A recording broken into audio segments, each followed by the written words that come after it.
पुष्कर द्वीप की स्थिति तथा विस्तार का वर्णन, संक्षेप में अव्यक्त से सृष्टि का प्रतिपादन।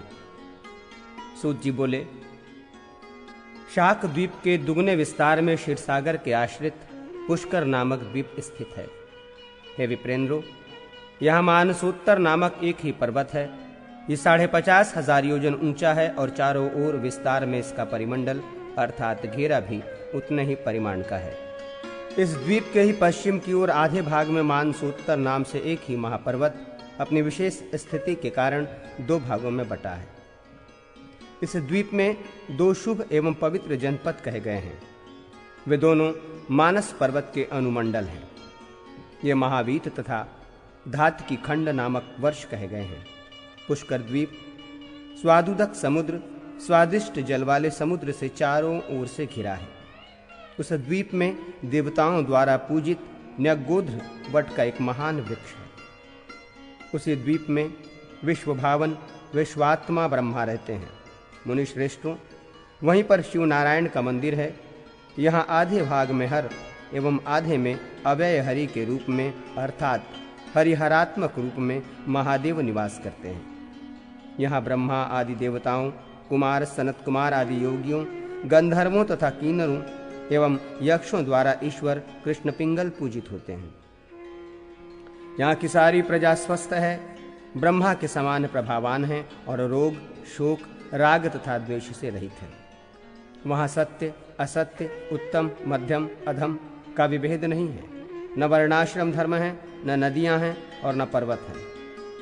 हे द्विज सत्तमो, पुष्कर द्वीप के परे उसे चारों ओर से घेरते हुए महान स्वादुदक सागर स्थित है। उसके अनंतर महती लोक स्थिति दिखलाई पड़ती है। वहां की द्विगुणित समस्त भूमि स्वर्णमयी और शिला के समान है। उसके आगे सूर्यमंडल की मर्यादा स्वरूप एक मर्यादा पर्वत है। इसका एक भाग प्रकाशित तथा दूसरा अप्रकाशित रहता है, इसलिए वो लोकालोक पर्वत कहलाता है। लोकालोक नामक इस महान पर्वत की ऊंचाई 10,000 योजन कही गई है और उतना ही इसका विस्तार फैलाव भी है। इस पर्वत को सभी ओर से आवृत कर अंधकार स्थित है और यह अंधकार अंड कटाह चारों ओर विद्यमान ब्रह्मांड रूपी कटाह के द्वारा चारों ओर से परिवेष्टित है। यह अंड कटाह की 7 महालोक और 7 पाताल के रूप में प्रसिद्ध है। मैंने संक्षेप में ब्रह्मांड का यह विस्तार बतलाया। प्रधान कारण रूप और अव्ययात्मा के सर्वव्यापी होने के कारण इस प्रकार के हजारों करोड़ ब्रह्मांड है, ऐसा समझना चाहिए। इन सभी ब्रह्मांडों में 14 भुवन होते हैं। इन सभी में चतुर्मुख ब्रह्मा, रुद्र तथा नारायण आदि होते हैं। हे विप्रो, ब्रह्मांड के चारों ओर 7 आवरण हैं। वे परिमाण में क्रमशः एक दूसरे से 10 गुना अधिक हैं। यहाँ मनीषी लोग जाते हैं। अनंत, अद्वितीय, अव्यक्त, अनादि, निधन, महत और जगत के प्रकृति स्वरूप अक्षर ब्रह्म इन सभी आवरणों का अतिक्रमण कर विद्यमान रहते हैं। इनकी कोई संख्या नहीं होती, इसलिए इन्हें अनंत कहा जाता है। इन्हें ही अव्यक्त समझना चाहिए। यही ब्रह्म परम पद अंतिम प्राप्तव्य है। ये अनंत सर्वत्र सभी स्थानों में है, ऐसा कहा गया है। इनका जो अव्यय महात्म्य है, मैंने भी पूर्व में इसका वर्णन किया है। वही ये परमात्मा की भूमि, रसातल, आकाश, वायु, अग्नि, सभी समुद्रों तथा स्वर्ग सर्वत्र सभी स्थानों में विद्यमान है। इसमें कोई संदेह नहीं। यही महान द्युतिमान पुरुषोत्तम अंधकार तथा प्रकाशमात्मा सत्व में विद्यमान होते हुए अपने अंगों को अनेक रूपों में विभक्त कर क्रीड़ा करते हैं। महेश्वर अव्यक्त से परे हैं। अंड अव्यक्त से उत्पन्न होता है। अंड से ब्रह्मा उत्पन्न है और उन्होंने इस संसार की सृष्टि की है।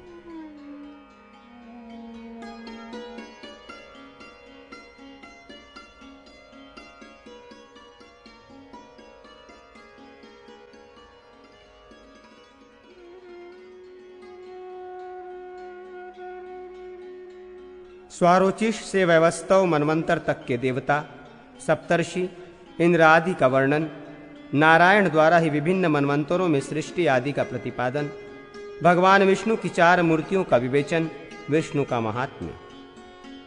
ऋषियों ने कहा, सूत जी, आप हमें बीते हुए तथा आने वाले जो मनवंतर हैं उन्हें बतलाइए और द्वापर युग के व्यासों को भी बतलाएं। सूत जी, वेद की शाखाओं का प्रणयन कैसे हुआ धर्म की स्थापना के लिए कलयुग में हुए देवाधिदेव बुद्धिमान ईशान व्यास के कितने अवतार हुए और कलयुगों में देवाधिदेव व्यास के कितने शिष्य हुए, ये सब भी आप संक्षेप में बतलाएं। सूत जी बोले, पहले स्वयंभुव मनु थे, तदनंतर स्वारोचिष मनु हुए, पुनः उत्तम, तामस, रैवत तथा चाक्षुष मनु हुए। ये 6 बीते हुए मनु हैं। इस समय सूर्य के पुत्र वैवस्वत का ये 7वां मनवंतर प्रवृत्त है। कल्प के आदि में होने वाले स्वयंभुव मनवंतर का वर्णन मैंने किया। इसके अनंतर स्वारोचिष मनु का वर्णन सुनो। स्वारोचिष मनवंतर में पारावत तथा तुषित नाम के देवता और असुरों का विनाश करने वाले विपचिष्ट नाम के देवेंद्र हुए। उर्ज, स्तंभ, प्राण, दांत, वृषभ, तिमिर और अरवरिवान ये 7 सप्तर्षि हुए। स्वारोचिष के चैत्र और किंग पुरुष आदि पुत्र थे। इस प्रकार दूसरे मनवंतर को मैंने बतलाया। अब इसके परवर्ती मनवंतर का वर्णन सुनिए। हे विप्रो, तीसरे मनवंतर में उत्तम नाम के मनु और शत्रुनाशक सुशांति नाम वाले देवेंद्र हुए। सुधामा, सत्य, शिव, प्रतर्दन और विश्ववर्ती 12 देवताओं वाले ये 5 गण कहे गए हैं। रज, उधर्व, उधर्वबाहु, सबल, अनय, सुतपा और शुक्र ये 7 सप्तर्षि हुए।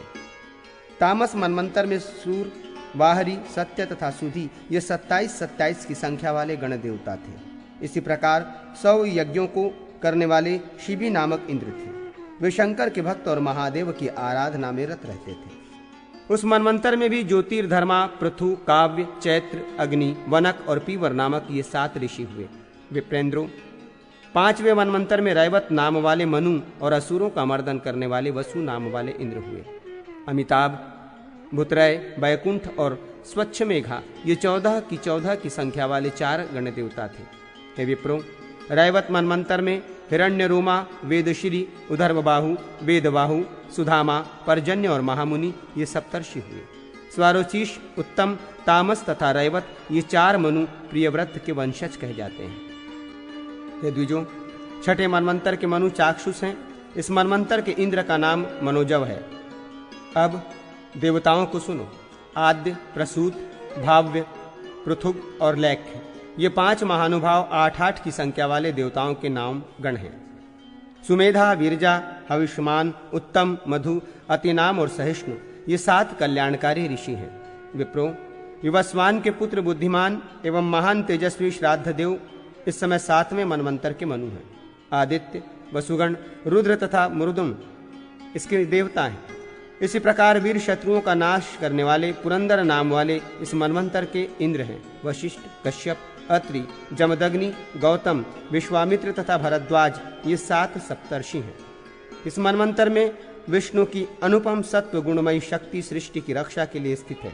सभी राजा और सभी देवगण इसी विष्णु शक्ति के अंश से उत्पन्न हैं।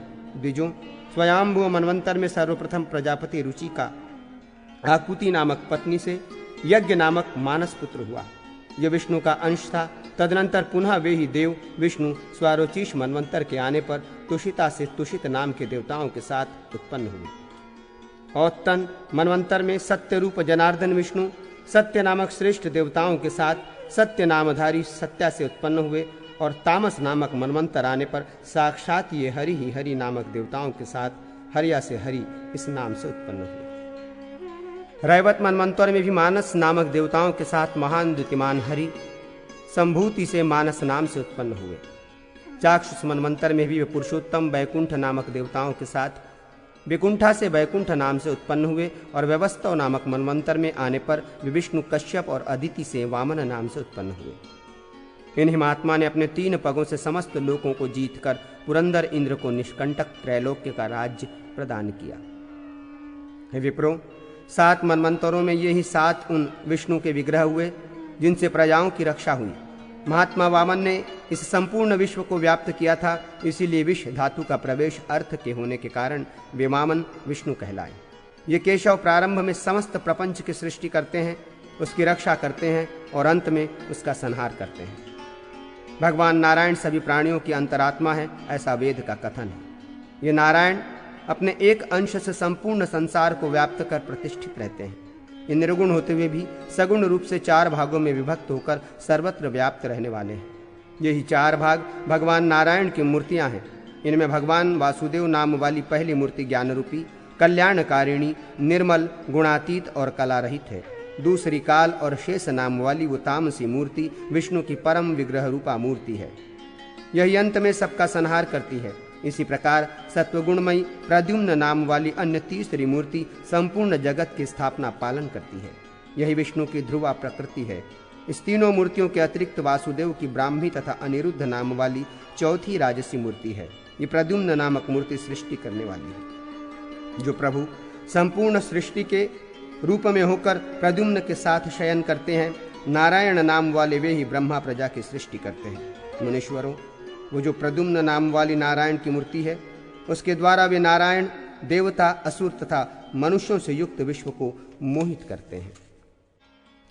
वही संपूर्ण संसार को उत्पन्न करने वाली प्रकृति कहे गए हैं। अनंतात्मा वासुदेव हरि अद्वितीय एवं निर्गुण है। प्रधान पुरुष और काल ये श्रेष्ठ 3 तत्व नित्य वासुदेवमय हैं। इनको जान लेने पर मुक्ति हो जाती है। उन अच्युत वासुदेव नामक प्रद्युम्न अव्यय हरि ने चतुष्पादात्मक एक वेद को 4 भागों में विभक्त किया। पूर्व काल में स्वयं अपानंतरतमा नारायण हरि विष्णु ही स्वेच्छा से कृष्ण द्वैपायन व्यास हुए। आदि और अंत रहित परम ब्रह्म को न तो देवता जानते हैं और न ऋषि ही। एकमात्र प्रभु नारायण रूप से ये भगवान व्यास ही उन्हें जानते हैं। हे मुनि श्रेष्ठों, मैंने आप लोगों को ये विष्णु का महात्म्य बतलाया। ये सत्य है, पुनः सत्य है, ऐसा जानने से मोह नहीं होता। 28 व्यासों का वर्णन, 28वें कृष्ण द्वैपायन द्वारा वेद संहिता का विभाजन तथा पुराण इतिहास की रचना, वेद की शाखाओं का विस्तार तथा विष्णु के महात्म्य का कथन।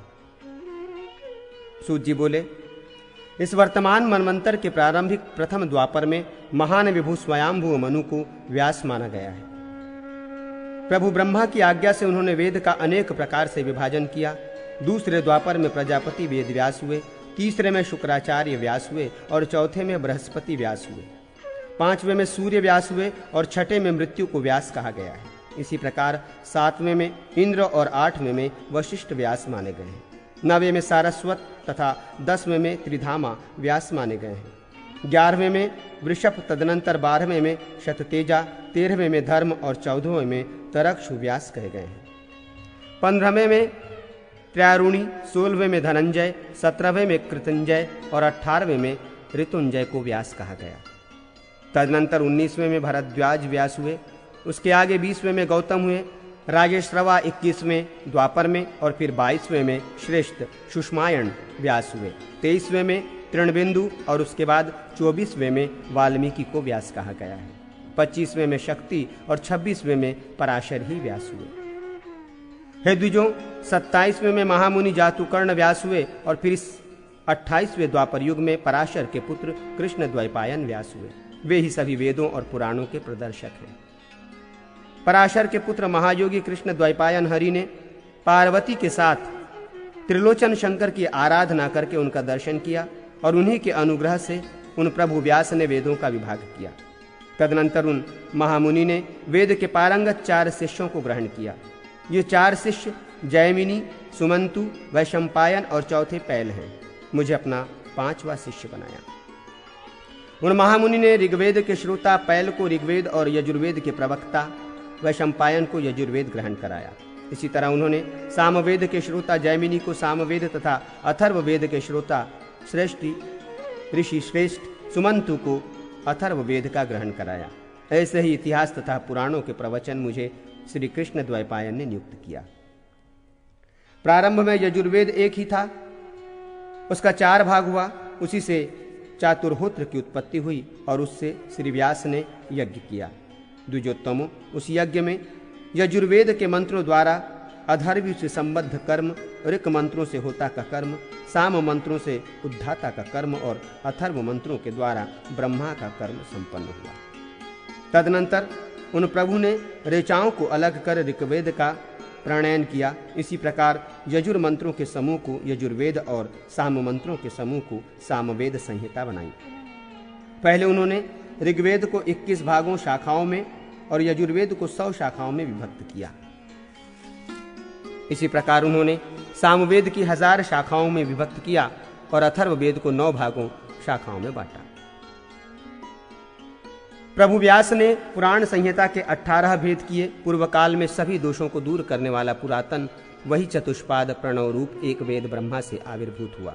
सनातन भगवान वासुदेव वेदों द्वारा जानने योग्य हैं।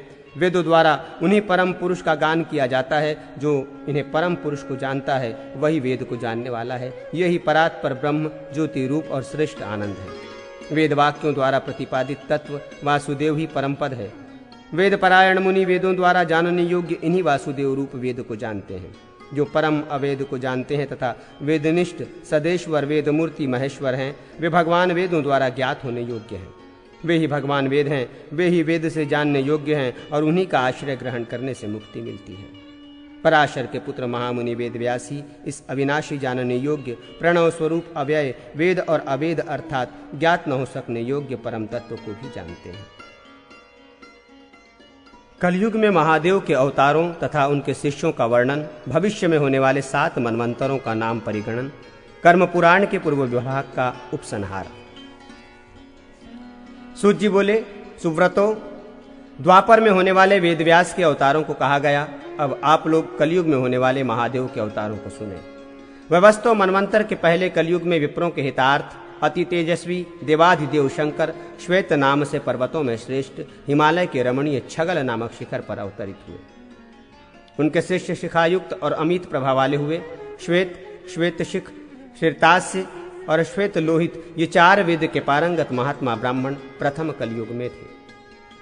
सुभान, दमन, सुहोत्र, कंकण और योगिंद्र लोकाक्षी के रूप में क्रमशः दूसरे से छठे कलयुग तक महादेव का अवतार हुआ तथा 7वें कलयुग में जैगीषव्य नाम से महादेव का अवतार हुआ।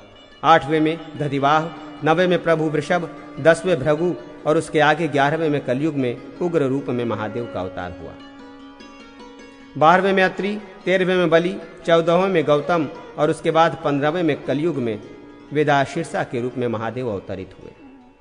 तदनंतर क्रमशः गोकर्ण, गुहावास, शिखंडी, जटामाली, अट्टहास, दारूक, लांगली और इसके बाद श्वेत, शूली, डिंडी, मुंडी, सहिष्णु, सोम शर्मा तथा अंतिम प्रभु नकुलीश के रूप में महादेव का अवतार हुआ।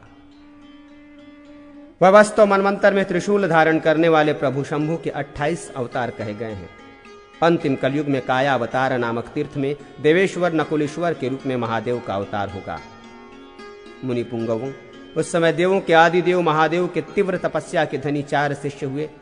अन्य अवतारों में भी प्रत्येक के 4 शिष्य हुए। वे सभी प्रसन्न मन वाले, इंद्रिय निग्रही और ईश्वर की भक्ति करने वाले थे। उन श्रेष्ठ योग जानने वाले योगियों का मैं क्रमशः वर्णन करता हूं। श्वेत, श्वेतशिख, श्वेतास्य, श्वेत लोहित, ददुम्भि, शतरूप, ऋचिक, केतुमान, विकेश, विशोक, विशाप, शापनाशन, सुमुख, दुर्मुख, दुर्दम, दुरतिक्रम, सनक, सनातन, सनत कुमार, सनंदन, महायोगी, दालभ्य, सुदामा, बिरजा और शंखपात्रज ये धर्मात्मा और महान ओजस्वी थे। ऐसे ही सारस्वत, मेघ, धनवाह, सुवाहन, कपिल, आसुरी, ओढ़ु, मुनि, पंचशिख, पराशर, गर्ग, भार्गव, अंगिरा, बलबंधु, निरामृत, तपोधन, केतुश्रृंग, लंबोदर, लंब, लंबाक्ष, लंबकेशक, सर्वज्ञ, समबुद्धि, साध्य, सत्य, सुधामा, काश्यप, वशिष्ठ, विरजा, अत्रि, उग्र, श्रवण, श्रविष्टक, कुणि, कुणिबाहु, कुशरीर, कुनेत्रक, कश्यप, उष्णा, च्यवन, बृहस्पति, उतथ्य, वामदेव, महाकाय, महानील, वाचश्रवा, सुपिक, श्यामावाक्ष और सपतीश्वर नामक शिष्य महादेव के अवतारों के थे। इनके अतिरिक्त हिरण्यनाभ, कौशल्य, लोकाक्षी, कुथुमि, सुमंतु, वर्चरी, विद्वान, कबंध, कुशिकंधर, प्लक्ष, दायार्यणी, केतुमान, गौतम, भल्लापि, मधुपिंग, तपोनिधि, श्वेतकेतु, उशिज, बृहदुथु, देवल, कपि, शालिहोत्र, अग्निवैश्य, युवनाक्ष, शरद्वसु, छगल, कुंडकर्ण, कुंभ, प्रवाहक, उलुक, विद्युत, शाद्वल, आश्वलायन, अक्षपाद, कुमार, उलुक, वत्स, कुशिक, गर्ग, मित्रक और ऋष्य नामक शिष्य थे। योगियों के समस्त अवतारों की आवृत्ति में यही महात्मा शिष्य होते हैं। ये सभी शुद्ध, ब्रह्मभूयिष्ठ और ज्ञान योग परायण हैं। ब्राह्मणों के कल्याण के लिए तथा वेदों की स्थापना के लिए योगेश्वर परम ब्रह्म के आदेश से ये महात्मा अवतार धारण करते हैं। जो ब्राह्मण सर्वदा इनका स्मरण करते हैं, इन्हें नमस्कार करते हैं, इनका तर्पण करते हैं, इनकी पूजा करते हैं, ये ब्रह्म विद्या को प्राप्त कर लेते हैं। व्यवस्था मनवंतर का विस्तार से वर्णन किया। सावर्ण 8वां तथा 9वां दक्ष सावर्ण मनवंतर भविष्य में होंगे। 10वां ब्रह्म सावर्ण, 11वां धर्म सावर्ण, 12वां रुद्र सावर्ण तथा 13वां रोचमान मनवंतर है। 14वां भौत्य मनवंतर कहा गया है। ये मनुक्रम से भविष्य में होंगे। मैंने नारायण द्वारा कहे गए भूत, भविष्य तथा वर्तमान के आख्यानों से उपब्रहित इस पूर्व भाग को आप लोगों से कहा। जो ब्राह्मण इसे पढ़ेगा, सुनेगा अथवा श्रेष्ठ जनों को सुनाएगा, वो सभी पापों से मुक्त होकर ब्रह्मा के साथ आनंद प्राप्त करेगा। स्नान करने के अनंतर नदियों के किनारों पर अथवा देव मंदिर में भक्तिभाव से पुरुषोत्तम नारायण को नमस्कार कर इसका पाठन करना चाहिए। देवों के आदि देव, देवों के परमात्मा, पुराण पुरुष कूर्म रूपी विष्णु को नमस्कार है। ऊपरी विभाग ईश्वर शिव तथा ऋषियों के संवाद में ईश्वर गीता का उपक्रम। ईश्वर गीता प्रारंभ।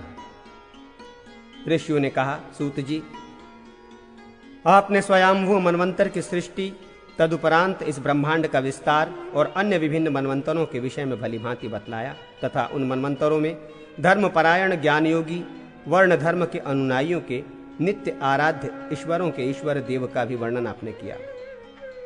इसी के साथ ही आपने संपूर्ण संसार के दुखों को नष्ट करने वाले एकमात्र ब्रह्म विषयक उस उत्तम ज्ञान का भी वर्णन किया, जिसके द्वारा हम उस परम तत्व को देख सकते हैं।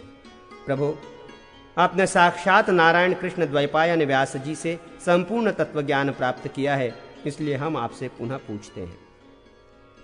मुनियों के उस वाक्य को सुनकर पौराणिक सूत जी ने प्रभु कृष्ण द्वैपायन का स्मरण कर कहना प्रारंभ किया। इसी बीच कृष्ण द्वैपायन व्यास स्वयं वहां पहुंच गए जहां श्रेष्ठ मुनिजन यज्ञ कर रहे थे। कृष्ण मेघ के समान द्युति वाले तथा कमल पत्र के समान नेत्र वाले उन वेद के विद्वान व्यास जी को देखकर श्रेष्ठ द्विजों ने उन्हें प्रणाम किया। रोमहर्षण सूत जी ने भी उन्हें देखकर भूमि पर गिरकर दंडवत प्रणाम किया और गुरु की प्रदक्षिणा कर हाथ जोड़ते हुए उनके पार्श्व भाग में खड़े हो गए। महामुनि व्यास के द्वारा आरोग्य के विषय में प्रश्न पूछे जाने पर उसका यथोचित उत्तर देकर शौनक आदि महामुनियों ने व्यास जी को आश्वस्त किया तथा उनके योग्य आसन उन्हें प्रदान किया। तदनंतर पराशर जी के पुत्र प्रभु व्यास ने उनसे पूछा, क्या आप लोगों के तप, स्वाध्याय तथा श्रवण किए गए वेदादि की हानि तो नहीं हो रही है? तब उन सूत ने अपने गुरु महामुनि व्यास को प्रणाम कर कहा, आप ब्रह्म विषयक ज्ञान मुनियों को बतलाएं। ये मुनि शांत, तपस्वी तथा धर्मपरायण हैं, इन्हें सुनने की इच्छा है। आप कृपया यथार्थ रूप से ब्रह्म विषयक सर्वोच्च ज्ञान का उपदेश करें। मोक्ष प्रदान करने वाले जिस दिव्य ज्ञान को आपने मुझे तथा पूर्व काल में कूर्म रूप धारण कर विष्णु ने मुनियों को बतलाया था, इस समय आप उसी ज्ञान का उपदेश दें। सूत के वचन सुनकर सत्यवती के पुत्र मुनि व्यास ने रुद्र को मस्तक द्वारा प्रणाम कर सुखदायक वचन कहा। व्यास जी बोले, प्राचीन काल में सनत कुमार आदि प्रमुख योगेश्वरों द्वारा पूछने पर स्वयं प्रभु महादेव ने जो कहा था उसी को मैं कहता हूँ। सनत कुमार, सनक, सनंदन, अंगिरा, रुद्र सहित परम धर्मज्ञ भृगु, कणाद, कपिल, योगी महामुनि वामदेव, शुक्र तथा भगवान वशिष्ठ, इन सभी संयमित चित्त वाले मुनियों ने संशयान्वित होने पर परस्पर परामर्श करके पवित्र बद्रिकाश्रम में घोर तप किया। तब उन लोगों ने आदि और अंत से रहित धर्मपुत्र महायोगी पवित्र नारायण नामक ऋषि का नर के साथ दर्शन किया। उन भक्ति संपन्न योगियों ने वेदों में वर्णित विविध स्रोतों द्वारा स्तुति करके उन श्रेष्ठ योगी को प्रणाम किया। सर्वज्ञ भगवान नारायण ने उनके अभिष्ट को जानकर पुनः गंभीर वाणी में उनसे पूछा कि आप लोग किस प्रयोजन से तपस्या कर रहे हैं? प्रसन्न मन वाले ऋषियों ने, जिनका शुभ आगमन अभिष्ट सिद्धि की निश्चित सूचना देता है, ऐसे उन विश्वात्मा सनातन साक्षात नारायण देव से कहा, भगवान, हम सभी ब्रह्मवादी संशय में पड़ गए हैं। आप पुरुषोत्तम हैं, हम एकमात्र आपकी शरण में आए हैं। आप उस परम तत्व को जानने वाले हैं। सर्वज्ञ भगवान ऋषि तथा स्वयं साक्षात नारायण अव्यक्त पुराण पुरुष हैं। परमेश्वर, आपको छोड़कर अन्य कोई दूसरा जानने वाला नहीं है। हमें सुनने की इच्छा है। आप संपूर्ण संशय को दूर करने में समर्थ हैं। इस संपूर्ण कार्य रूप जगत का कारण क्या है? कौन नित्य गतिशील रहता है? आत्मा कौन है? मुक्ति क्या है? और संसार की रचना का क्या प्रयोजन है? इस संसार का चलाने वाला शासक कौन है? अथवा सबका दृष्टा कौन है? परात्पर ब्रह्मा क्या है? ये सब आप हमें बतलाएं। ऐसा कहे जाने पर मुनियों ने तपस्वी रूप का परित्याग किए हुए अपने तेज द्वारा प्रतिष्ठित प्रकाश मंडल से मंडित वक्ष स्थल में श्रीवत्स धारण किए हुए तप्त स्वर्ण के समान आभा वाले और हाथों में शंख चक्र गदा तथा श्रांग नामक धनुष धारण किए हुए लक्ष्मी सहित विमल एवं द्युतिमान पुरुषोत्तम देव का दर्शन किया। उस समय उन्हीं के तेज के कारण नर ऋषि नहीं दिखलाई पड़े। उसी समय चंद्रमास अंकित मस्तक वाले महादेव महेश्वर रुद्र प्रसन्नतापूर्वक प्रकट हुए। चंद्रभूषण जगन्नाथ त्रिलोचन का दर्शन कर प्रसन्न मन वाले वे सभी मुनि भक्ति पूर्वक उन परमेश्वर की स्तुति करने लगे। ईश्वर की जय हो, भूपति महादेव शिव की जय हो, सभी मुनियों के स्वामी तथा तपस्या द्वारा भली भांति प्रपूजित होने वाले आपकी जय हो। सहस्रमूर्ति विश्वात्मन संसार रूपी यंत्र के प्रवर्तक और संसार के जन्म रक्षा और संहार के कारण हे अनंत आपकी जय हो। हजारों चरण वाले ईशान शंभु योगेंद्र द्वारा वंदित अंबिकापति आपकी जय हो। परमेश्वर देव आपको नमस्कार है। इस प्रकार स्तुति किए जाने पर भक्त वत्सल भगवान त्र्यंबक ईश ने ऋषिकेश का आलिंगन कर गंभीर वाणी में कहा, हे अच्युत पुंडरीकाक्ष, ये ब्रह्मवादी मुनिंद्र किस कारण से इस स्थान पर आए हैं अथवा मुझे क्या करना है?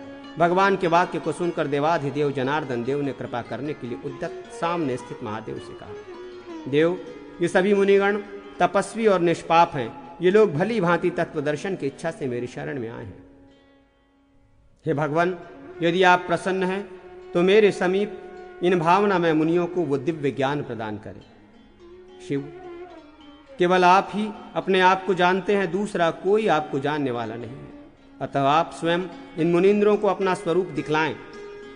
ऐसा कहकर ऋषिकेश ने योग सिद्धियों को दिखाते हुए वृषभध्वज की ओर देखकर श्रेष्ठ मुनियों से कहा, हे मुनिगणों, त्रिशूल धारण करने वाले शंकर महादेव के दर्शन से आप लोग अपने आप को कृतार्थ समझें। आप लोग यथार्थ रूप से ज्ञान प्राप्त करने योग्य हैं। सामने प्रत्यक्ष स्थित विश्वेश के उस तत्व ज्ञान के विषय में पूछें। मेरी सान्निधि में ये यथार्थ रूप से वर्णन करने में समर्थ है। विष्णु का ये वचन सुनकर तथा वृषभध्वज को प्रणाम कर सनत कुमार आदि ऋषियों ने महेश्वर से पूछा। इसी बीच आकाश से ईश्वर के योग्य एक अंचित्य दिव्य निर्मल आसन प्रकट हुआ। विश्वकर्ता वे योगात्मा महेश्वर विष्णु सहित उस आसन पर बैठ गए। अपने तेज से विश्व को पूरित करते हुए महेश्वर देव वहां सुशोभित हो रहे थे। उन ब्रह्मवादियों ने उन प्रकाशमान देवाधिदेव शंकर का उस निर्मल आसन पर सुशोभित होते हुए दर्शन किया। योग में स्थित लोग अपनी आत्मा में जिन आत्म स्वरूप ईश्वर का दर्शन करते हैं, उन्हें अनन्य तेजस्वी शांत स्वरूप शिव को उन ब्रह्मवादियों ने देखा, जिनसे समस्त प्राणियों की उत्पत्ति होती है और जिनमें ये सब विलीन हो जाता है। उन प्राणियों के ईश को ब्रह्मवादियों ने आसन पर विराजमान देखा, जिनके भीतर ये संपूर्ण संसार है और जगत जिनसे अभिन्न है। उन परमेश्वर को वासुदेव के साथ आसन पर विराजमान देखा। मुनियों के पूछने पर परमेश्वर महेश्वर भगवान पुंडरीकाक्ष विष्णु की ओर देखकर अपने श्रेष्ठ योग का वर्णन करने लगे।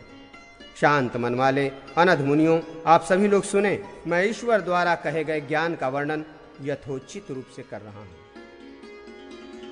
आत्म तत्व के स्वरूप का निरूपण, सांख्य एवं योग के ज्ञान का अभेद, आत्म साक्षात्कार के साधनों का वर्णन।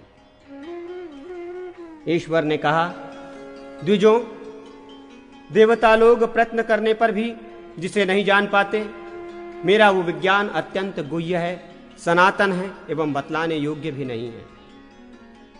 इस ज्ञान का आश्रय ग्रहण कर श्रेष्ठ द्विजनों ने ब्रह्मभाव को प्राप्त किया है। इस ज्ञान के कारण पूर्व काल में भी ब्रह्मवादियों को पुनः संसार में आना नहीं पड़ा। अर्थात इस ज्ञान से ब्रह्मभाव अवश्य प्राप्त होता है और ब्रह्मभाव प्राप्त करने के अनंतर पुनः संसार में आगमन नहीं होता। वो ज्ञान गुह्य से भी गुह्यतम है। इस साक्षात ज्ञान को प्रयत्नपूर्वक गोपनीय रखना चाहिए। आप भक्ति संपन्न ब्रह्मवादियों को आज मैं ये ज्ञान बतलाऊंगा। जो आत्मा अद्वितीय, स्वस्थ शांत, सूक्ष्म, सनातन, सभी का अंतरतम साक्षात चिन्ह मात्र और तमोगुण से परे है। वही आत्मा अंतर्यामी है, पुरुष है, वही प्राण है, वही महेश्वर है, वही काल तथा अग्नि है और वही अव्यक्त है, ऐसा श्रुति का कथन है। इसी से संसार उत्पन्न होता है और इसी में विलीन हो जाता है। वो माया का नियामक माया से आबद्ध होकर अपनी माया से माया को अंगीकार कर विविध शरीरों को उत्पन्न करता है। ये प्रभु आत्मा न तो गतिशील है और न गति प्रेरक है, न ये पृथ्वी है, न जल है, न तेज है, न वायु है और न आकाश ही है। ये न प्राण है, न मन है, न अव्यक्त है, न शब्द है, न स्पर्श है, न रूप, न रस है, न गंध ही है, न अभिमानी है, न वाणी ही है। द्विजोत्तमो, ये न हाथ, न पैर, न पायु, शौचेंद्रिय और न उपस्थ मूत्रेंद्रिय, न कर्ता, न भोक्ता तथा प्रकृति पुरुष भी नहीं है, माया भी नहीं है, प्राण भी नहीं है, अपितु परमार्थ चैतन्य मात्र है। जिस प्रकार प्रकाश और अंधकार का कोई संबंध नहीं हो सकता, उसी प्रकार सांसारिक प्रपंच का और परमात्मा का भी कोई ऐक्य, अभेद आदि संबंध नहीं हो सकता। जिस प्रकार संसार में धूप और छाया एक दूसरे से विलक्षण है, वैसे ही पुरुष तथा प्रपंच भी तत्वतः एक दूसरे से भिन्न है। यदि आत्मा स्वभाव से मलिन, अस्वस्थ तथा विकारयुक्त होता तो उसकी मुक्ति सैकड़ों जन्मों में भी नहीं होती। योग युक्त मुनिजन परमार्थ अपने विकार रहित, दुख शून्य, आनंद स्वरूप अव्यय आत्मा का दर्शन करते हैं। मैं करता हूं, सुखी, दुखी, कृश एवं स्थूल हूं। इस प्रकार की जो बुद्धि है वो मनुष्यों के द्वारा अहंकार के कारण ही अपनी आत्मा में आरोपित है। वेद के विद्वान लोग आत्मा को साक्षी, प्रकृति से परे, भोक्ता, अक्षर, शुद्ध तथा सर्वत्र समरूप से व्याप्त बतलाते हैं। अतएव ये संसार सभी प्राणियों के अज्ञान के कारण ही है। अज्ञान से अन्यथा विपरीत ज्ञान होता है, अर्थात अज्ञान का नाश ज्ञान से ही होता है और ये प्रकृति संगत प्राणियों के मूल स्वभाव के सर्वथा अनुकूल शाश्वत शांति रूप होता है। अहंकार से उत्पन्न अविवेक के कारण स्वयं ज्योति रूप नित्य प्रकाश युक्त सर्वव्यापी परम पुरुष अपने को मैं करता हूं ऐसा मानता है। ब्रह्मवादी ऋषिगण प्रधान प्रकृति और कारण को समझकर सत एवं असत स्वरूप अव्यक्त नित्य तत्व का साक्षात्कार करते हैं। कुटस्थ एवं निरंजन होते हुए भी ये आत्मा उस प्रधान प्रकृति आदि से संगत होकर स्वमात्म स्वरूप अक्षर ब्रह्मा का यथार्थ रूप से ज्ञान नहीं कर पाता। अनात्म तत्व में आत्म विषयक विज्ञान से ही दुख होता है तथा इसी प्रकार की भ्रांति के कारण ही राग, द्वेष आदि सभी दोष उत्पन्न होते हैं। इसके भ्रांत पुरुष के कर्म में ही दोष होता है। इसी कारण पाप पुण्य की स्थिति बनती है और उन कर्मों के अनुसार ही सभी प्रकार के देह की उत्पत्ति होती है। यह आत्मा नित्य, सर्वव्यापी, कुटस्थ और दोषों से रहित है। यह अद्वितीय आत्मा माया रूप शक्ति के कारण भिन्न भिन्न प्रतीत होता है, स्वभावतः इसमें भेद नहीं है। इसी कारण मुनिजन आत्मा को परमार्थ अद्वैत ही कहते हैं। व्यक्त, महतत्व, अहम तत्व आदि के स्वभाव से जो भेद दिखलाई पड़ता है, यह भेद मूलतः माया प्रकृति के कारण ही है तथा यह आत्मा पुरुष के आश्रित होकर ही सब कुछ करती है। जैसे धुएं के संपर्क से आकाश मलिन नहीं होता, वैसे ही अंतःकरण से उत्पन्न होने वाले भावों से आत्मा लिप्त नहीं होता। जैसे अद्वितीय शुद्ध स्फटिक अपनी आभा से प्रकाशित होता है, वैसे ही उपाधियों से रहित निर्मल आत्मा अपने ही प्रकाश से प्रकाशित होता है। विद्वान लोग इस संसार को ज्ञान स्वरूप ही कहते हैं, परंतु दूसरे कुत्सित दृष्टि वाले अज्ञानी लोग इसे अर्थ स्वरूप, विषय स्वरूप मानते हैं।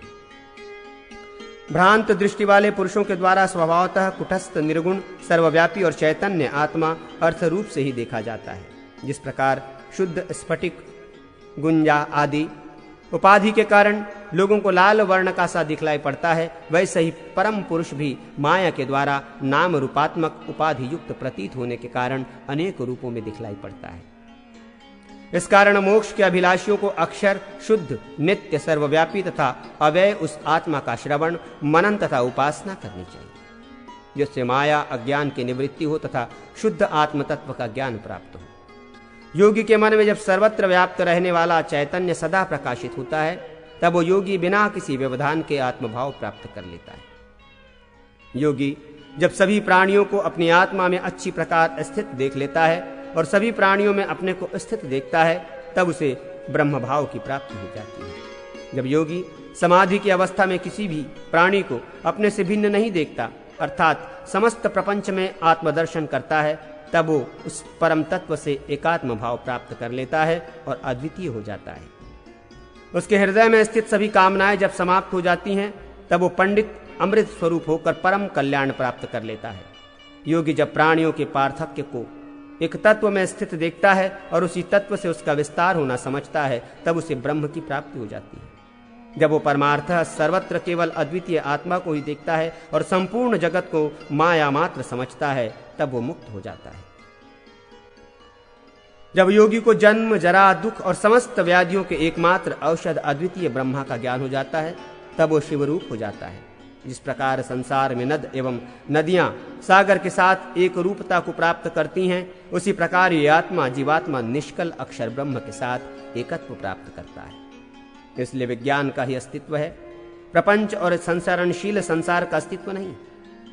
विज्ञान अज्ञान से आवृत है, इसी से संसार जीव मोह में पड़ता है। ज्ञान निर्मल, सूक्ष्म, निर्विकल्प और अव्यय है। अज्ञान के अतिरिक्त जो कुछ है वो विज्ञान है, ऐसा मेरा मत है। यह आप लोगों को सांख्य नामक परमोत्तम ज्ञान बतलाया। ये संपूर्ण वेदांत का सार है। इसमें चित्त की एकाग्रता ही योग है। योग से ज्ञान उत्पन्न होता है और ज्ञान से योग प्रवर्तित स्थिर होता है। योग तथा ज्ञान संपन्न पुरुष के लिए कुछ भी प्राप्त करना शेष नहीं रह जाता। योगी जिसे प्राप्त करते हैं, सांख्य वेत्ताओं के द्वारा भी वही प्राप्त किया जाता है। जो सांख्य और योग को एक ही समझता है, वो तत्वज्ञानी होता है। विप्रो, ऐश्वर्य, 8 प्रकार की सिद्धियों एवं अन्य वैभव आदि से आसक्त चित्त अन्य योगी जन उसी में डूबी रहते हैं। अतएव उन्हें आत्म तत्व प्राप्त नहीं होता, ऐसा श्रुति वचन है।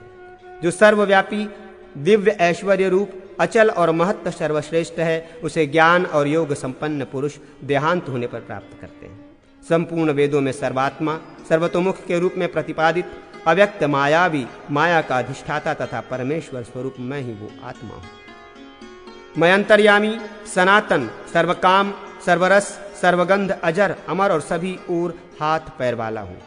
हाथ और पैर के बिना भी मैं गति करने एवं ग्रहण करने वाला हूं। सभी प्राणियों के हृदय में स्थित हूं।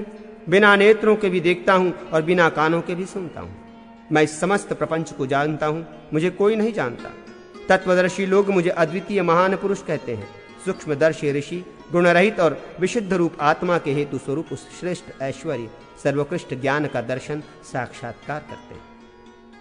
ब्रह्मवादियों, मेरी माया से मोहित होने के कारण देवता भी जिस तत्व को नहीं जानते, उसे मैं कहता हूं। आप लोग ध्यान लगाकर सुने। मायातीत में स्वभावतः सबका अनुशासता नहीं हूं, तथापि इस जगत को मैं प्रेरित करता हूं। विद्वान लोग इसका कारण जानते हैं। इस कारण अहेतु की कृपा ही है। मेरा जो अत्यंत गुह्यतम तथा सर्वव्यापी देह है, तत्वदर्शी योगीजन उसमें प्रविष्ट होते हैं और मेरे अविनाशी सायुज्य नामक मोक्ष को प्राप्त करते हैं। मेरी विश्वरूपणी माया उनके वश में रहती है। वह मेरे साथ मेरा सायुज्य प्राप्त कर परम शुद्धि और निर्वाण को प्राप्त करते हैं। मेरी कृपा से सैकड़ों करोड़ों कल्पों में भी उनका पुनर्जन्म नहीं होता। योगिंद्रों, ये वेदों का अनुशासन है। ब्रह्मवादियों को चाहिए कि मेरे द्वारा कहे गए इस सांख्य योग समन्वित विज्ञान को अपने पुत्र, शिष्य एवं योगियों के अतिरिक्त और किसी दूसरे को प्रदान न करें। अव्यक्त शिव तत्व से सृष्टि का कथन, परमात्मा के स्वरूप का वर्णन तथा प्रधान पुरुष एवं महदादि तत्वों से सृष्टि का क्रम वर्णन, शिव स्वरूप का निरूपण। ईश्वर ने कहा, अव्यक्त तत्व से काल, प्रधान तथा परम पुरुष उत्पन्न हुए। उन कालादि से ये समस्त जगत उत्पन्न हुआ, इसलिए ये जगत ब्रह्ममय है। जिसके हाथ और पैर का प्रसार सर्वत्र है, जिसके नेत्र, मस्तक, मुख एवं कर्ण सर्वत्र वर्तमान है एवं जो समस्त विश्व का आवृत कर स्थित है, वही ब्रह्म है। वो सभी इंद्रियों के गुणों के आभास वाला है, अर्थात सभी इंद्रियों के गुण उसमें प्रतीत होते हैं, किंतु सभी इंद्रियों से रहित हैं। वो सभी का आधार है। सदा आनंद स्वरूप अव्यक्त और अद्वैत से रहित अद्वैत तत्व है। वो सभी उपनामों से रहित, निरुपमेय, इंद्रियों द्वारा प्रमाणों से ज्ञात न होने योग्य, निर्विकल्प, निराभास, सभी का आश्रय, परम अवृत स्वरूप, अभिन्न भिन्न रूप से स्थित, प्रतीत, शाश्वत, ध्रुव, अव्यय, निर्गुण और परम एवं रूप है, उसे विद्वान लोग जानते हैं। वो सभी प्राणियों का आत्मा है। वो बाहर भीतर सर्वत्र व्याप्त रहने वाला परम तत्व है। मैं भी वही सर्वव्यापी शांत ज्ञानात्मा परमेश्वर हूँ। मुझ अव्यक्त स्वरूप वाले के द्वारा ही इस विश्व का विस्तार हुआ है। सभी प्राणी मुझ में ही अवस्थित हैं। जो उसे जानता है वो वेदज्ञ है। प्रधान और पुरुष, यही दो तत्व कहे गए हैं। अनादि उत्कृष्ट काल को ही उन लोगों का परम संयोजक कहा गया है। प्रधान पुरुष और काल ये तीनों तत्व अनादि अंतरहित अव्यक्त परम तत्व में स्थित है। वो परम तत्व तदात्मक प्रधान आदि का प्रेरक होते हुए भी तद्भिन्न उनसे सर्वथा असंपृष्ट है। वो परम तत्व मेरा ही रूप है। वो विद्वान लोग ही जानते हैं जो महन तत्व से लेकर विशेष पर्यंत समस्त संसार को उत्पन्न करती है। वो सभी देहधारियों को मोहित करने वाली प्रकृति कही गई है। जो प्रकृतिस्थ होकर प्रकृति के गुणों का उपभोग करता है वो पुरुष है। अहंकार अहम तत्व से विमुक्त होने के कारण वो पुरुष 25वां तत्व कहा गया है। प्रकृति के प्रथम विकार को महान आत्मा महतत्व कहते हैं। उस विज्ञान शक्ति से संपन्न विज्ञाता अहम अर्थात अभिमान का मूल कारण अहंकार उत्पन्न होता है। वही एक महान आत्मा अहंकार कहलाता है। तत्व चिंतकों के द्वारा वो जीव तथा अंतरात्मा इस नाम से कहा गया है। जीवन में उसी के द्वारा सुख एवं दुख आदि सभी का अनुभव होता है। वो विज्ञान स्वरूप विविध सांसारिक ज्ञान का मूल है। उस अहंकार का उपकारक मन है। उससे अविवेक उत्पन्न होता है और फिर उस अविवेक से पुरुष का संसार बनता है।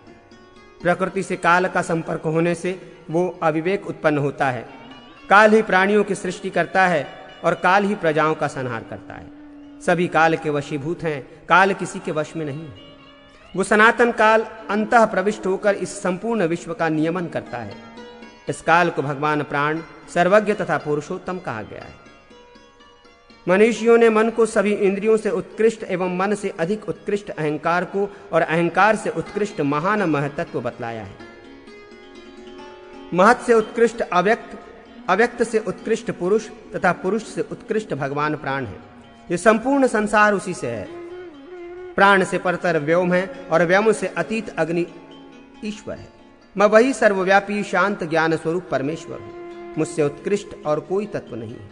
मुझे जान लेने से मुक्ति हो जाती है। इस संसार में एकमात्र मुझ अव्यक्त व्योम रूप महेश्वर को छोड़कर कोई भी स्थावर जंगात्मक तत्व नित्य नहीं है। अर्थात महेश्वर को छोड़कर सब कुछ अनित्य है। वही मैं मायावी तथा मायामय देव काल के संसर्ग से संपूर्ण संसार की सदा सृष्टि करता हूँ और फिर संहार करता हूँ। मेरे सानिध्य में ही ये काल तत्व संपूर्ण जगत की सृष्टि करता है। वेद का ये कथन है कि अनंत आत्मा ही उस काल को इस कार्य में नियोजित करता है।